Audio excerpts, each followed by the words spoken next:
You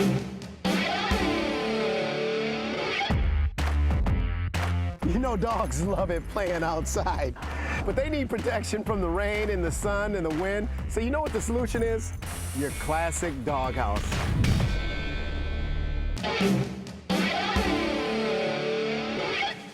For less than $100, this simple carpentry project will take you through all the steps to build a classic doghouse from a few basic materials, mainly plywood and lumber. The doghouse we're building is for a small to medium-sized dog, up to about 50 pounds. The great thing about it is, if you have that size dog, you only need 1 sheet of plywood. When finished, this doghouse will be 24 by 26 inches square and 28 inches high. Plenty big for a medium-sized dog. For a large dog, up to 100 pounds, you'll want a house that's about 30 by 32 inches, and you'll need a second sheet of plywood and more lumber. This project is based on a plan that lays out all the pieces for the doghouse on 1 sheet of plywood. You can come up with your own plan or use the dimensions we provided. For the plan we're doing, you'll need 1 sheet of 3/4 inch exterior grade plywood, 1 pressure treated 8-foot 2x4, 2 6-foot cedar 2x2s.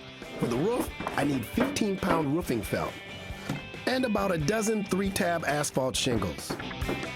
You want to keep your dog safe, so you want to make sure that the wood you use is really smooth. And you only want to use the pressure treated wood, like this 2x4, under the doghouse, because you don't want them chewing on it because it has chemicals in it. We've got all the materials we need. Now the first step is to transfer our diagram to the plywood and then cut our pieces out. You can see there are 2 roof panels, 2 side panels, front and back panels with a 90-degree angle for the roof, an arched doorway on the front, and a panel for the floor. Using the layout from the diagram, I carefully transfer the measurements for each piece to my sheet of plywood. I've got my lines for the doorway, but if you want to give your dog that classic archway, you can use a plate, you can use a frisbee. I'm going to use a pot cover. Place the top half of your circle between the side lines and trace a nice arc. Pretty simple. You don't want the door to be too big. About 3/4 of the dog's height is about right. Dogs like to duck into a doghouse, plus a smaller door will help keep the weather out.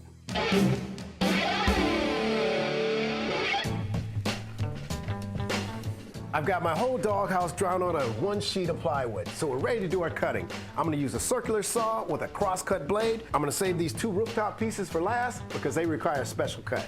When cutting plywood, work slowly and let the saw do the work. If you try to drive the saw through the wood too quickly, you'll splinter the wood. You also want to use a sharp blade. The newer, the better. A dull blade will tend to tear through the layer of plywood and leave a jagged edge.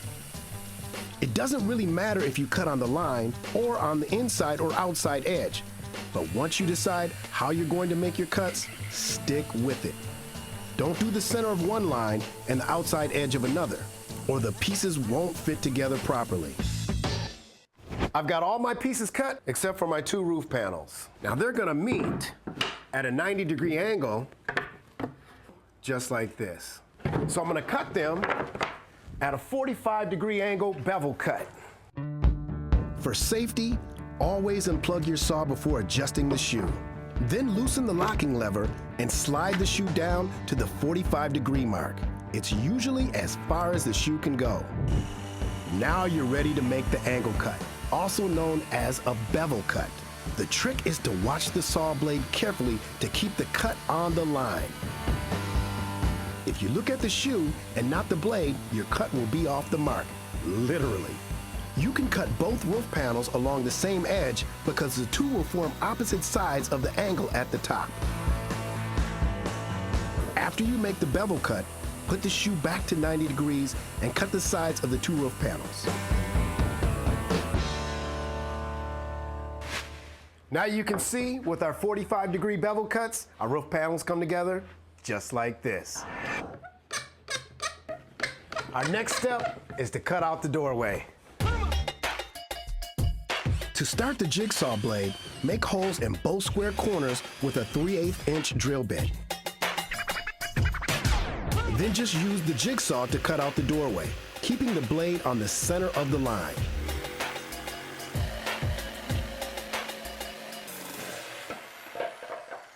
The next thing I'm gonna do is I'm gonna make some vent holes on the top of the back panel. It gets kinda hot in the summertime. You wanna give your dog a little ventilation. Use a 1 3/8 inch spade bit for these holes.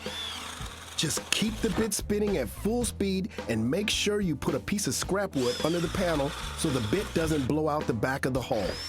I've made all my cuts, so now I'm gonna smooth off my edges. You don't want your dog getting any splinters. Now I'm gonna use an orbital sander, but if you don't have one, you can always use a sanding block. You can use a medium grit for this job.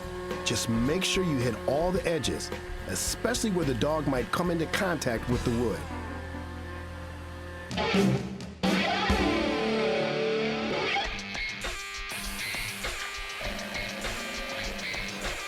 We have all the components for our doghouse, so the first thing we're going to do is we're going to assemble our base frame, and we're using pressure-treated 2x4s, and then our floor is just going to sit right on top of it. Let's jump to it. You can cut the 2x4 base supports with a miter saw or a circular saw. It's a good idea to wear a dust mask when cutting pressure-treated wood, as the sawdust can contain chemicals. For the base, you want 2 pieces at 22.5 inches and 2 pieces at 23 inches. Next, use a combination 1/8 inch drill and countersink to make pilot holes on the ends of the base supports. This will keep the ends from splitting. To join the pieces, use 3-inch exterior wood screws because they won't rust. I cut my 2x4s to 2 different lengths. The shorter I'm going to use for the front. Cosmetically, it looks better because you can see here, you see the seams. We don't want that. We want the front to have a very nice, clean look. And then the floor just goes right on top of it, just like that. To attach the floor to the base, use 1 1/4 inch exterior wood screws and sink them just below the surface. This box serves another purpose too. It creates a nice layer of dead air, which will help insulate the doghouse from the damp earth.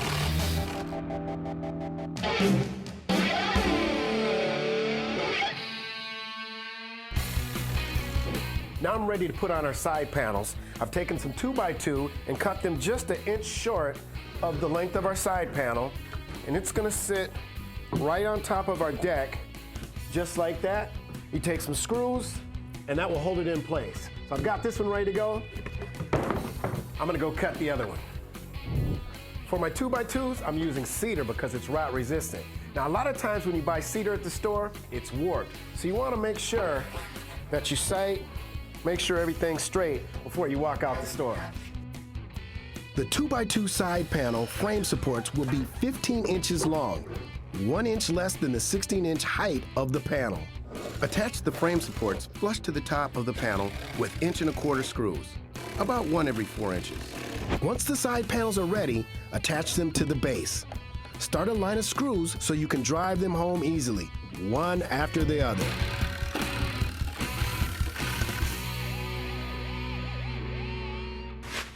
Now we've got our 2 side panels on, we're ready for the back panel. I love it when a plan comes together. More 1 1/4 screws secure the back to the side frame supports. On the sides, drive the screws into the cedar frame supports. Along the bottom, the screws go into the plywood floor.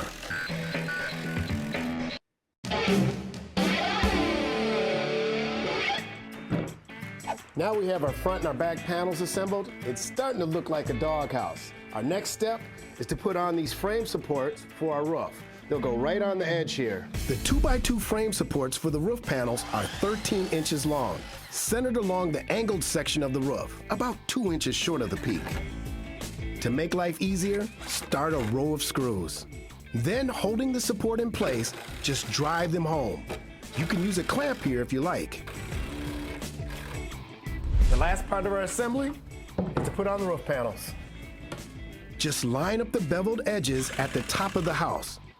Then secure the panels to the roof supports using 1 1/4 screws. Again, make sure the screws go into the 2x2 supports and not the plywood. The overhang of the eaves should be the same on the front and the back. Well, Darby gave it a test drive and it looks like it's working out, so I'm gonna finish up the project.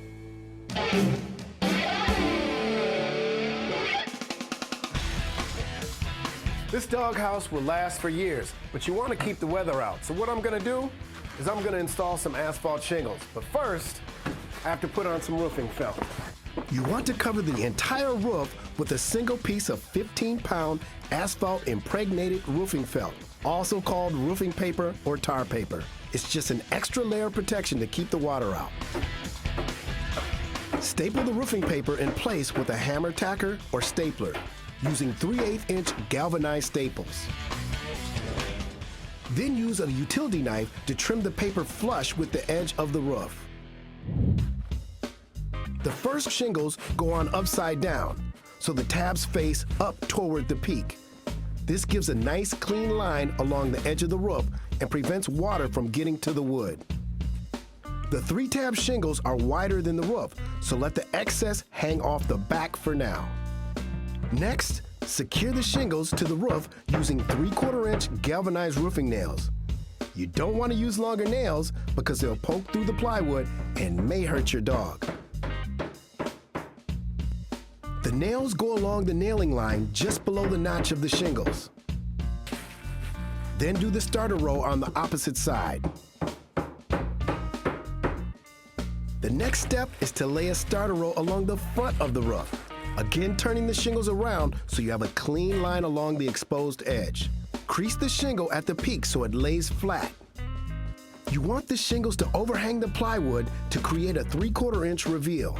This helps keep the wood dry and gives a nicer look. Then nail this shingle along the same nailing line. Now that we've done the prep, we can lay down our first course.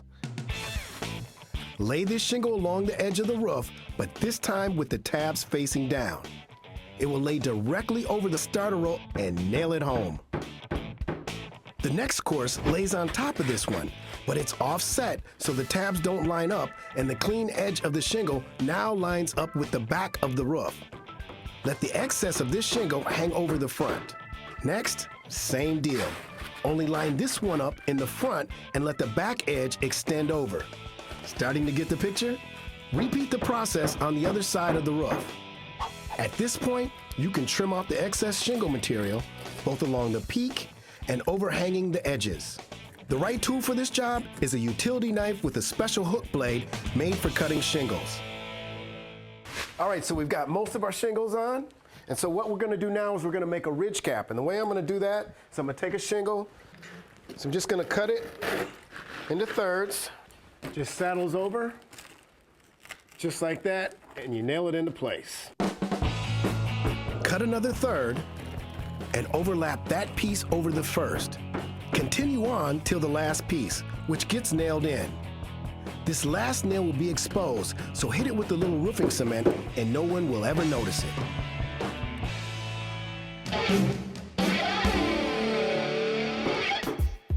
All right, so we have a roof all finished up, our doghouse is assembled. Last thing to do is maybe put some paint on it. If you don't like the screw holes, just put some wood putty on there and slap the paint right on over it. You want to use low VOC to minimize your dog's exposure to harmful chemicals. It may take a week or two for your pooch to get used to the house, but don't worry. The first really hot or really cold day, and they'll suddenly discover it's the best place ever. It's the classic doghouse. Less than $100 in materials, strong, easy to build, and the best in show.